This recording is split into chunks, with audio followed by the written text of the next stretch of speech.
This tutorial will show you how to programmatically identify stock tickers that have flashed golden cross patterns.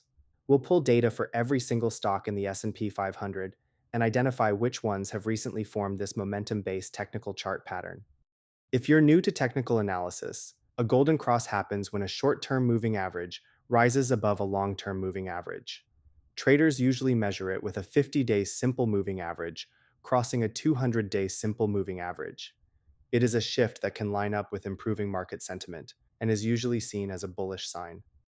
To do this analysis, we'll pull end-of-day stock prices for all listed companies in the S&P 500 into Python, calculate both short and long-term moving averages using the pandas library, then identify the latest golden crossovers and output a final summary table. This code is customizable. You can instead pull a larger set of stocks than just those in the S&P 500, or just the ones on your watch list. You could run this script on a daily basis using a cron job, and even set up automatic email notifications. You could even connect this into an algorithmic trading engine if you feel strongly about this strategy. Overall, the goal of this video is to give you an additional tool for technical chart pattern identification. By the way, I'm planning additional videos on technical analysis and backtesting strategies. Make sure to like this video and subscribe to the Deep Charts channel if you want to stay updated. Okay, so the workflow of this analysis starts with pulling daily close data for a set of tickers. You can pull data from Y Finance, Stuk, or any other stock data provider you prefer. What matters is that your dataset has reverse chronological dates in the first column and that each subsequent column contains closing prices for a single ticker. I'm going to actually use data from Google Finance that I've pulled through Google Sheets and will import it into Python. It's a workaround for avoiding rate limits on free APIs and Python libraries. This is really only suited for getting daily data, so it's not useful for intraday bars. But the strength is that it's dependable. The Google Sheet refreshes automatically and is set to United States Eastern Time, so it should update with the latest stock close prices shortly after trading ends. You can either pull from the public sheet I've shared or copy a file for yourself. So you've identified a data source and have it prepared and ready to go. You'll first activate or create a new Python environment and install the pandas library. Then in a Jupyter notebook, import pandas as well as the time delta module from the built-in date time library. We'll first import the data. To pull from the S&P 500 Google Sheet, I'll set the sheet ID and the tab with the prepared data. At this point, I'll also set a few parameters. First, I'll set the number of periods for calculating the fast and slow simple moving averages. Here, fast refers to the short-term moving average, and slow refers to the long-term moving average. I'll then set a window of time for identifying the most recent golden crosses. I've set it to the past week. I'll then create the Google Sheets URL with an F string to input the sheet ID and the tab name. This is followed by pulling in the raw data with the pandas read CSV function. Now that the data is loaded, I'll quickly clean it up. I'll rename the first column to date to simplify handling. Then I'll convert these date strings into datetime objects.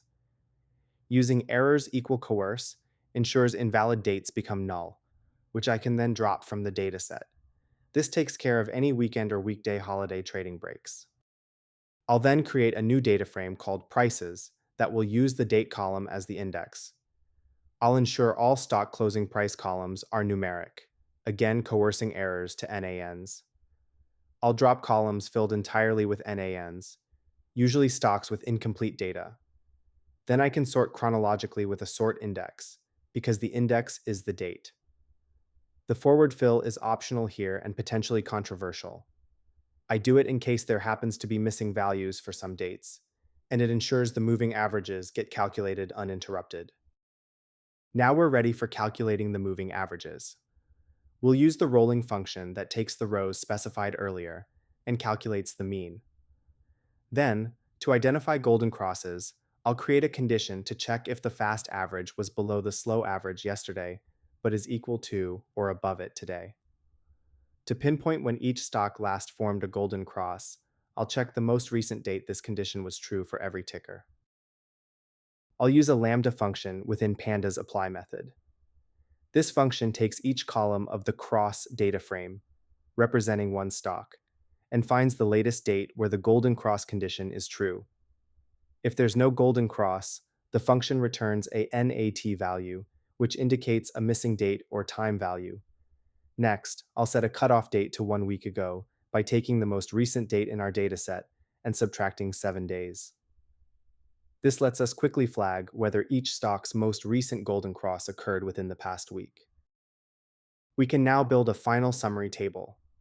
Using the data frame function, we create a column showing the last golden cross date and a recent column that marks each ticker with a check mark if it occurred within our previously specified time window. Then, I'll sort the table by the last cross date, placing the most recent crosses at the top, and save any stocks without a cross for the end. I can now use the head function to check out the most recent results.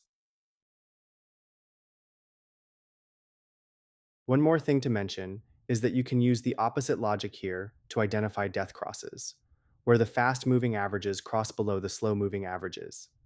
Just flip the logic of the line where we set the crosses.